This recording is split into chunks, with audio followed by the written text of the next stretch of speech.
आता राष्ट्रवादी काँग्रेसचे नेते अजितदादा यांनी तो निर्णय घेतलेला आहे। माननीय मुख्यमंत्री महोदयांनी म्हणजे खरं म्हणजे ते अजितदादांनी निर्णय घेतलेला आहे।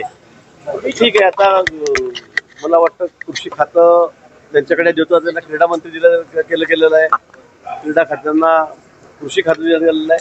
हा इंटरचेंजचा विषय आहे, पण तो सर्वस्वी निर्णय अजितदादांचा आहे। ते आमदार आहेत धनंजय मुंडे, काही कारणासाठी त्यांनी भेट घेतली असेल, त्याचा अर्थ असा होत नाही की फक्त मंत्रिपदासाठी लॉबिंग करतायत।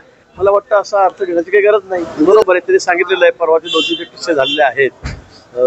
त्यामुळे बोलताना आपण मीडिया समोर विशेष करून बोलताना सांभाळून बोललं पाहिजे, सांभाळून वागलं पाहिजे, त्यांनी सांगितलेलं आहे।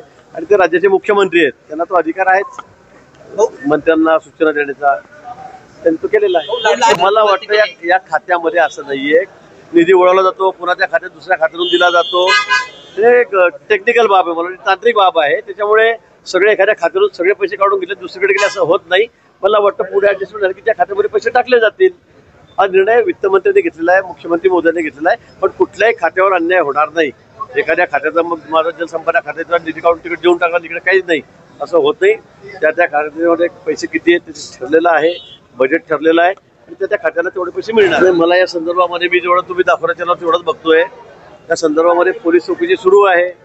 पोलिसांनी आपलं म्हणणं कोर्टासमोर मांडलेलं आहे। आता हा विषय न्यायप्रविष्ट झालेला आहे। मला वाटतं काय पुरावे येतील त्यानुसार कारवाई होईल। केवलकरांच्या आरोपींना न्यायालयीन कोठडी सुनावलेली आहे। केवलकरांच्या 4 आरोपींना ते सांगतो, आता ही न्यायालयीन बाब आहे। आता कोर्टाने सुनावल्यावर आपण त्यावर काय टीका टिप्पणी करणार? आता कोर्टाला अधिकार तो सर्वस्व आहे, कोर्टाने तो निर्णय घेतलेला आहे। न्यायालयीन कोठडी सुनावली, भाऊ, पण केवलकरांच्या मोबाईल मध्ये काही अशा प्रकारे फोटो आणि काही व्हिडिओ सापडलेले आहेत आणि ते व्हायरल केल्याचाही पोलिसांनी दावा केलेला आहे। मला वाटतं काल आपण आपल्याच चॅनल म्हणून दाखवत होतात काय काय आलेलं आहे, काय काय म्हटलंय, काय काय फोटो सहित दाखवतो। या बाबतीमध्ये मला असं वाटतं हा विषय तर न्यायप्रविष्ट आहे, मला काही या विषयावर फार भाष्य करायचं नाही। पोलीस तपास सुरू आहे, कोर्टामध्ये त्यांनी काय असेल नसेल ते सादर केलेलं आहे। काय ते वारंवार माझं नाव घेत असतात, पण आता मला त्यांच्याविषयी काही बोलायचं नाही।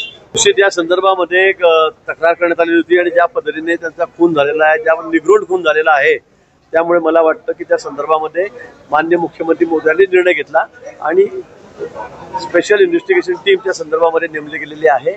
मला वाटतं लवकरच त्या संदर्भात जे वस्तुस्थिती आहे ती समोर येईल। मालेगाव बॉम्ब स्फोटाचे आरोपी जे आहेत ते काल निर्दोष सुटलेले आहेत, मला वाटतं स्वागतार्ह निर्णय आहे। विनाकारण काँग्रेसच्या काळामध्ये काही लोकांना त्या ठिकाणी भगव्याचा दहशतवाद आणि म्हणून त्यांना विनाकारण त्या ठिकाणी गोवण्यात आलेलं होतं।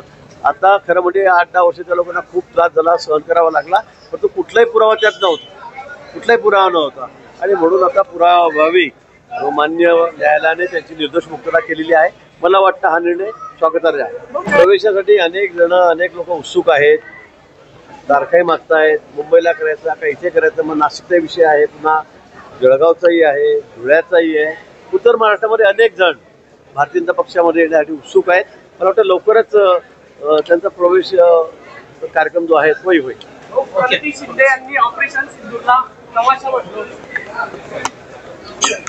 काँग्रेसचे आता काय बोलावं प्रणिती शिंदेबद्दल, मी काय बोलू त्यांच्याबद्दल?